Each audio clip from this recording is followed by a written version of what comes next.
자, 그 아이가 어머니 태중에 있었을 때는 모든 것이 다 보장이 되고 보호가 되고 걱정이 없었겠죠. 근데 이 세상에 나오는 순간 첫 호흡을 예, 들이마시고 내쉬면서 생명의 탄생이 시작되었습니다.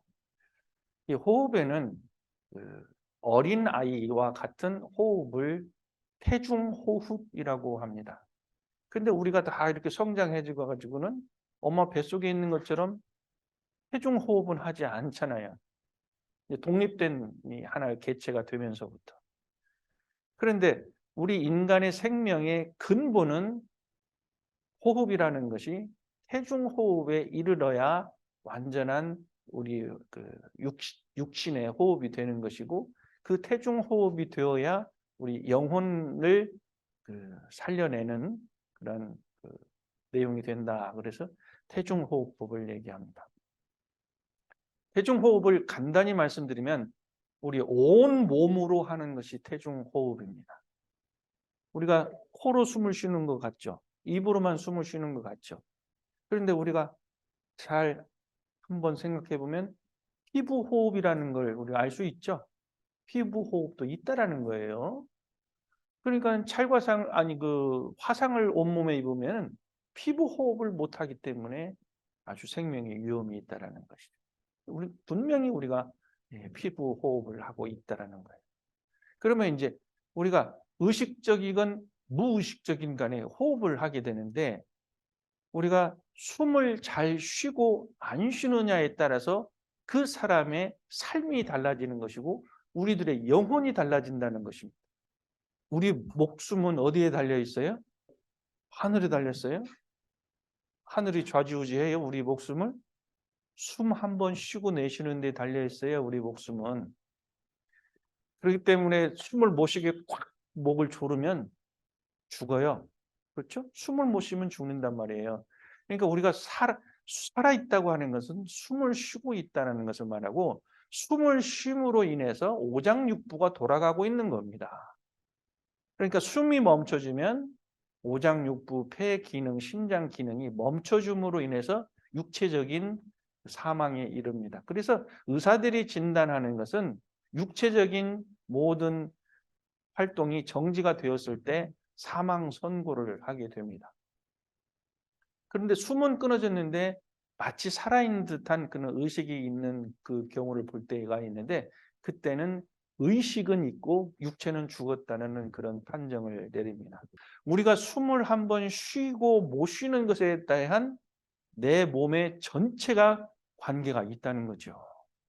내 코를 콱 막고 입을 콱 막아버리면 1분이 채 못 돼서 몸부림을 치는 겁니다. 왜? 살아야 되기 때문에. 그러니까 우리가 숨을 쉰다고 하는 것은 내 생명을 유지를 시키고 있다는 거예요. 사실은 알게 모르게 숨을 쉬면서 내 생명을 유지시키고 있다는 것이에요. 밖에 있는 나무와 풀들이 숨을 쉬고 있기 때문에 가지에서 물이 오르고 잎이 피고 꽃이 피고 열매가 맺어집니다. 그러는 것처럼 우리도 숨을 쉬기 때문에 우리 생명이 유지되고 있다는 것이에요. 그래서 숨을 잘 쉬어야 되는데, 숨을 쉬는 양상이 있어요. 어깨로 숨을 쉬는 사람은 어깨가 늘 이렇게 위로 올라가 있어 갖고 굳어 있어요. 그래서 우리가 한숨 쉴 때 어깨를 한번 이렇게 하죠. 어깨를 위에다 내렸다 하거든요. 그래서 아까 연습할 때도 어깨로 한번 숨을 쉬어 보는 겁니다. 긴장하고 불안하고 걱정이 많으면 어깨가 굳습니다. 그래서 숨이 짧아요. 그다음에 숨식, 가슴으로 숨을 쉽니다. 과학적으로 말하면 폐가 이 가슴 쪽에 있기 때문에 숨은 가슴으로 쉰다고 하지만, 공기는 사실은 폐 속에 들어가는 것이지만, 그래서 숨을 가슴으로 쉰다, 폐로 쉰다 그러지만은 이 숨을 호흡을 한다라고 하는 것은 공기가 폐로 들어간다는 것을 의미를 하지는 않습니다. 그런데 가슴으로 숨을 쉬는 사람은 성질이 급합니다. 화가 들끓어 가지고 쉽게 폭발을 합니다. 폭발을 하는데 가슴에서 푹 튀어나오기가 쉽지 저 뱃속에 있는 화가 올라오기는 쉽지는 않거든요. 그래서 가슴으로만 숨을 벌떡벌떡 쉬는 사람은 생각이 단출하고 화를 빨리 내고 감정에 치우치는 사람이 가슴으로 숨을 쉽니다. 어떤 일을 당했을 때 잠깐 쉬려고 할 때 큰 숨을 한번 들여마시죠. 큰 숨을 들여마시다가 내쉬는 것이 가슴을 진정시키는 것이죠. 가슴을 진정시키는 것은 가슴의 호흡을 다스리는 것입니다. 그래서 가슴에 흐르는 그 호흡을 저 밑으로 배로 아랫배로 내리는 것이죠. 그래서 우리가 평상시에 가슴으로 숨을 쉬는가 어깨로 숨을 쉬는가 이것을 봐야 합니다. 스트레스가 많을수록 긴장된 생활을 많이 할수록 걱정과 불안과 감정에 매여 있을수록 우리는 어깨와 흉식을 하고 있다는 것을 염두에 두시고 좀 더 깊은 호흡을 해야 될 필요가 있습니다. 그거는 더 내려가면은 우리가 복식 호흡이라고 합니다. 복식에는 윗배와 아랫배가 있는데 윗배는 배가 불룩하게 명치로부터 약간 내려오는 명치 그 부분에서 아랫배로 내려오는 그 부분에서 배가 불룩하게 해서 흔히 배심이 있다 그런 사람들은 이렇게 윗배로 공기를 빵빵하게 넣어가지고 하죠. 그래서 누구하고 싸울 때도 배로 팍 내밀죠. 배로 뻥뻥 밀면서 그게 배심 있는 사람이죠. 웬만하면은 어떤 긴장이나 감정에 휘둘리지 않고 단단한 마음을 먹고 하는 사람이 배심 있다 그런. 근데 그보다도 더 깊은 이제 호흡은 배꼽 아래, 배꼽 아래를 우리가 이제 단전이라고 하는데 이 원불교에서 단전이라고 하는 것은 단전 호흡이라고 하지 않고 단전주라고 합니다. 선법이라고 합니다.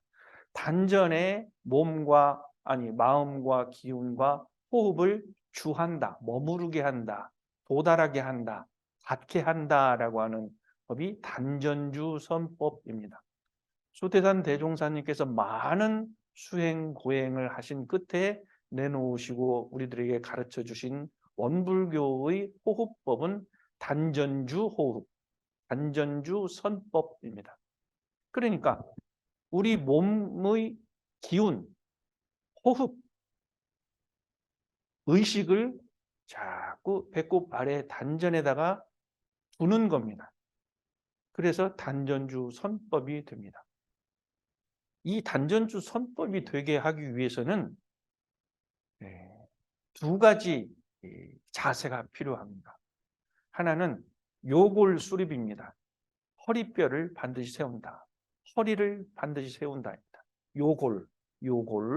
그러니까 우리 척추를 보면 이렇게 S처럼 이렇게 쉬었죠? 그런 것처럼 허리를 반드시 세워야 이 단전의 호흡과 의식이 주하게 됩니다. 그렇기 때문에 앉으나 서나 허리뼈를 반드시 세우는 것이 중요합니다.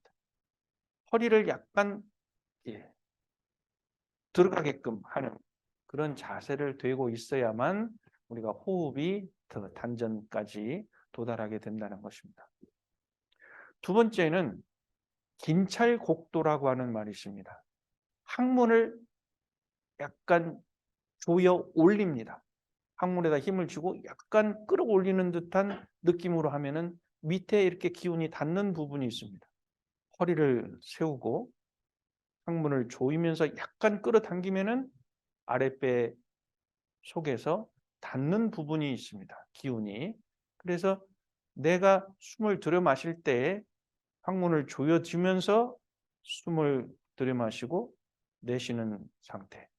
이것이 단전주의 호흡이 가능하게끔 하는 방법입니다. 한 번에 쉽게 되지 않기 때문에 앉아 있을 때나 또는 서 있을 때에 이러한 방법으로서 나의 의식과 기운과 호흡, 들숨 날숨이 도달할 수 있도록 하는 방법으로 단전주 선을 길들여 가시기 바랍니다.